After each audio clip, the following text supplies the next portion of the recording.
नमस्कार, मी पंजाब डक।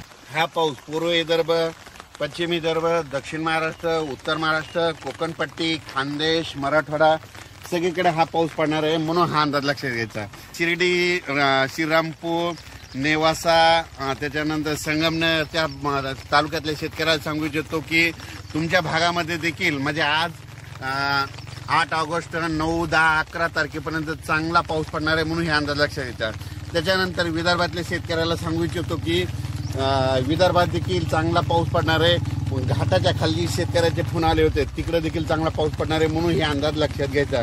धुळे, नंदुरबार, जळगाव जिल्हा, पुन्हा त्याच्यानंतर कळवण, नाशिक, लासूर त्या शेतकऱ्याचे फोन आले की आमच्या इकडे पाऊस नाही। चाळीसगावचे शेतकऱ्याचे फोन आले, पारवळ्याचे आले।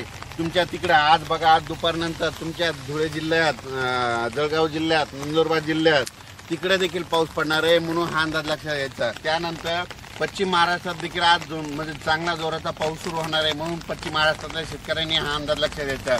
मराठवाड्यातल्या सगळ्याच जिल्ह्यातल्या शेतकऱ्यांनी अंदाज लक्षात घ्यायचा। आजपासून ते 11 तारखेपर्यंत दररोज वेगवेगळ्या गावात पाऊस पडणार आहे, सगळ्यांना जीवदान ठरणार आहे, हे लक्षात घ्यायचं। आता हे झाला 8 तारखेपासून ते 11 ऑगस्ट पर्यंत अंदाज, म्हणजे आज 8 तारखे, 8, 9, 10, 11 4 दिवस दररोज वेगवेगळ्या पाऊस पडणार आहे। सगळ्यांना जिथं पडला नाही तिथं देखील पडणार आहे, त्यांच्या पिकाला जीवदान ठरणारा हा पाऊस असणार आहे। त्याच्यानंतर 12 आणि 13 ऑगस्टला 2 दिवस थोडी विश्रांती घेईन। त्याच्यानंतर राज्यात 14 ऑगस्ट ते 18 ऑगस्ट परत जोरदार मुसळधार पाऊस पडणार आहे।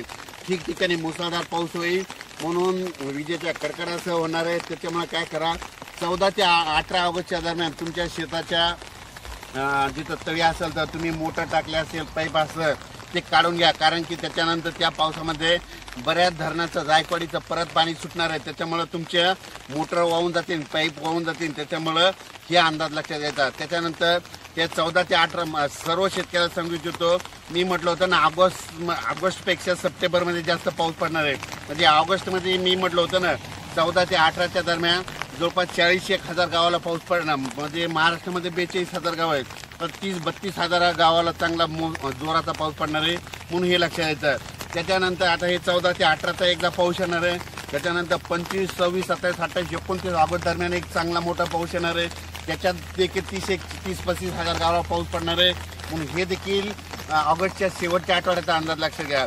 पुन्हा सप्टेंबर महिन्यामध्ये परत दुसऱ्या आठवड्यात, म्हणजे सप्टेंबरच्या दुसऱ्या आठवड्यात पुन्हा जोरदार पाऊस पडणार आहे, म्हणून